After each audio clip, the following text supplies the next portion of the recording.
welcome back to the Hand Toolery. I'm Andrew Lacey, and today I've got something really cool literally on the bench. This is a thrift store find. It's a Denmark or Danish mid-century modern chair that I think is from the early to mid-60s. We have the actual maker on it. They left a tag, the company did, so that's pretty cool. And it was like 20 bucks at a local salvage store. Now, it looks like it had some repairs on it. Some things that, you know, someone tried to touch up. It's missing corner blocks. As you can see, it's just a frame. The good thing is that even though the repairs aren't necessarily the best, there's some coloring issues here on the back. And, you know, doesn't sit perfectly flat, which is okay. I think whenever you sit down on it, it just compresses everything. I think it's going to be good. I can replace the corner blocks, and I'm gonna have to make a curved back slat, a little bit of a shaped seat for it, and it's gonna be all upholstered. But the cool thing is that this company, whoever made it, you can find their stuff at auction on the internet quite easily. And so I found a number of pictures from different angles of this exact chair, and so I can just you know, measure in the pictures and then extrapolate that out in terms of how many pixels it takes up and things like that, and I can get a pretty good idea of, you know, how tall it is and what the curves are and what they look like, and get it pretty close. I'm not trying to match it perfectly, of course. I'm not that concerned if it's 100% original, but quite frankly, this is just a beautiful chair, and the coloring is great. I don't know what wood it is. At first I thought it might be walnut, but I think it's mahogany at the end, but I don't know. I've never really worked with mahogany that much, so we'll see. But in any case, I'm really excited to work on this. I don't think it's gonna be quick, because I'm gonna probably have to do some touch up on the actual finish and whatnot, and then the seat and shaping the back, and then I'll figure out how to get it upholstered. Maybe I'll send it off, maybe I won't. You know, that's gonna all be in the process here. But yeah, I'm really excited about this, and yeah, mostly you're gonna see me installing the corner blocks, shaping the different components, and then, you know, maybe touching up the finish. But yeah, hope you enjoy. If you look here, you can see pretty clear evidence that something's been covered up. I don't know why they would try to cover this up. It looks, and it's not like it's just there. There's holes there, and then there's actually uncovered holes right there. So yeah, I guess there were corner blocks here.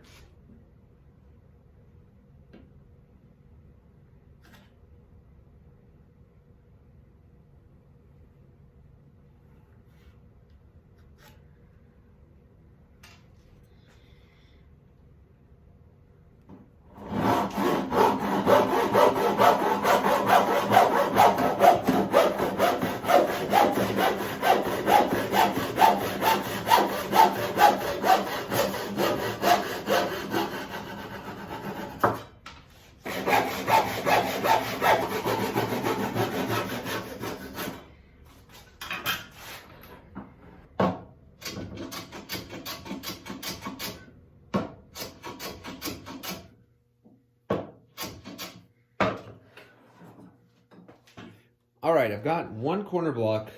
I guess I'm going to call it a template, ready to go. It goes in this corner right here, and it's a nice fit. And as you can see, it goes there. I think I'm going to make it, you know, the full size of the corner, because to make it flush up here, as you can see, it protrudes in the front because of the dip. So I could carve that out, which isn't a problem. But then I'm thinking what I'll do is I'll just use this as a basic template, make larger corner blocks, like taller, you know, instead of just 3/4, where I can stack them. But, you know, at the very least, now I have something to go off of. In the back right here, it's quite complicated because it's angled in, and so it doesn't really work at all. It's going to be like a compound angle. So, I mean, I'll just have to, it's going to be like a compound angle up there. You can't see. But it'll get me close. So I'm thinking if I just make large blocks, it'll go fine.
For this corner block here, you can see it's all at different heights. So what I've done is I've angled that, and I find that if I go like this, you see it's just barely above. So thinking if I just, you know, tip it a little bit more, or I could just shave the top, it'll be basically fine. So now I just gotta get the angle on the back there.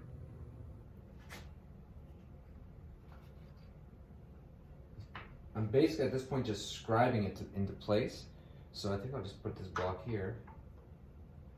Yeah, I put a block there, and I can just transfer the line.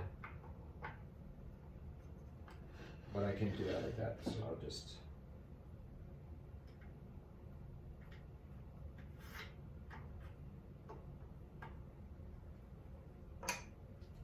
Yeah, that'll work.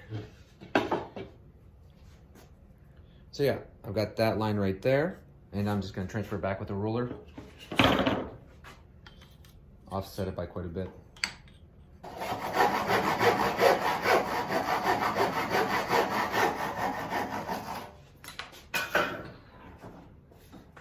Let's see how close that fits.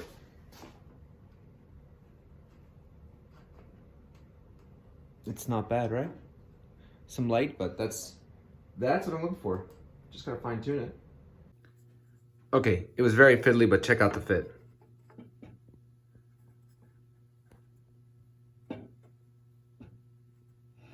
I'm gonna leave it slightly below the surface. It looks like there's a gap in the back, but there's really not. Look, it's pretty close. No, but check out what this piece looks like. It's beveled there, beveled there. See that? This is, it's ridiculously complex. Hey, but it works.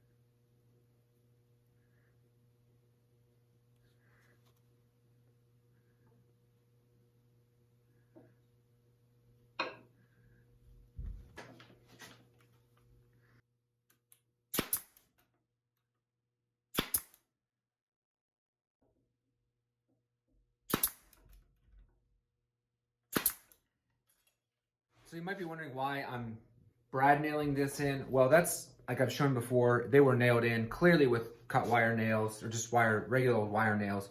So that's what I'm gonna do. Don't find anything wrong with it. That's how it was made. That's how I want to try and put it back. And yeah, so it makes sense to me.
All right, I don't know if this is gonna help, but I'm not sure what I'm gonna do is I'm orienting the grain, as you can see. So then I'm gonna apply some, well, I'm orienting the grain so it sort of cups this way. And it's very stable, so I don't think it's actually gonna cup on its own very much, if at all. But I'm gonna put them all one way, the same way, so that way, I'm gonna apply moisture on the other side and get it to cup a little bit, and then see if I can get it to fit because it has a little bit of a dip like this in the seat itself. So what I'm gonna do is do that so I don't have to remove a whole lot of material. If I can get it to cup a tiny bit, then I'll just put it in place, screw it down, and then sort of, shape the seat a little bit. I think that will be quite sufficient.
Now this is wet and just in the central area here. It's already started to bow a little bit, as maybe you can tell. I planed it to put a bow in it, but it wasn't that much, and it's, you know, it's getting nice and malleable. So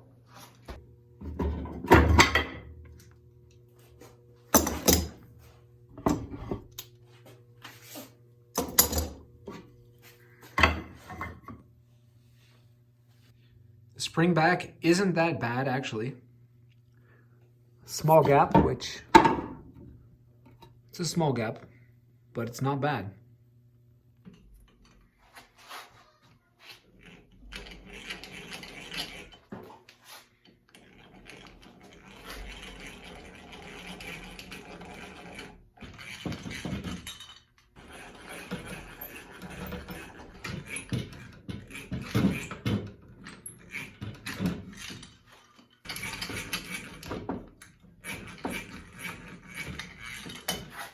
I actually decided to add some center blocks as well because I want to keep that seat in the middle down, and I'm not really worried about it. I've left some room for movement. It's not going to move that much anyways. Here we go. I'm making sure to use one of these washer head screws. It's just a Craig screw.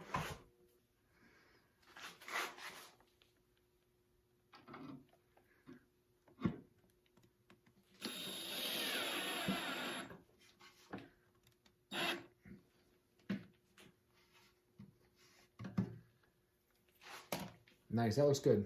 Really nice.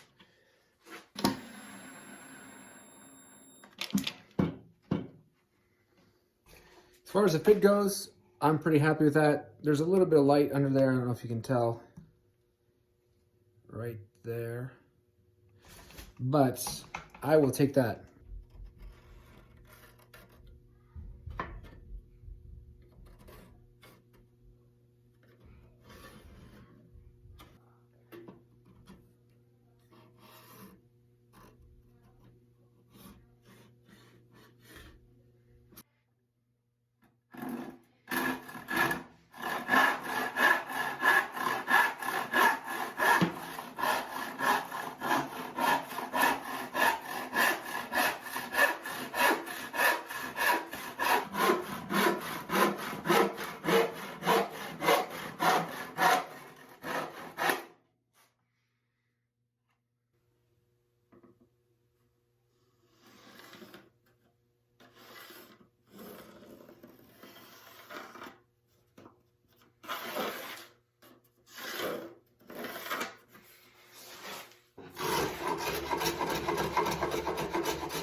All right, the most important thing is the side view, the profile. And if you can see here, it sticks out just a little bit here, and just a little bit there, which I think once we add some padding, just a little bit here, it'll protrude just enough.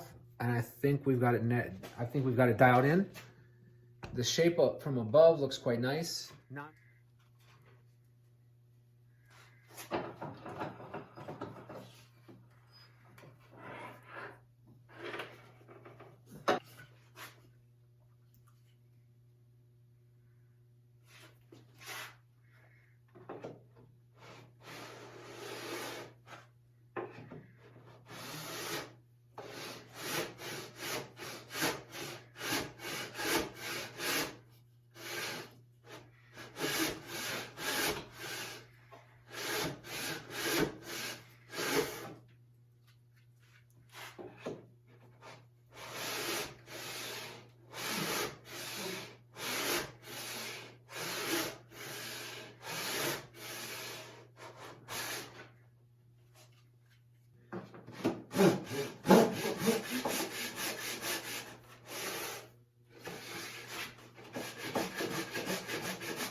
So yeah, this is my setup. It's comical, I know, but I think it'll produce okay results. This is one I've already done. It's pretty good. It's not perfect, as you can see, but we'll see what happens.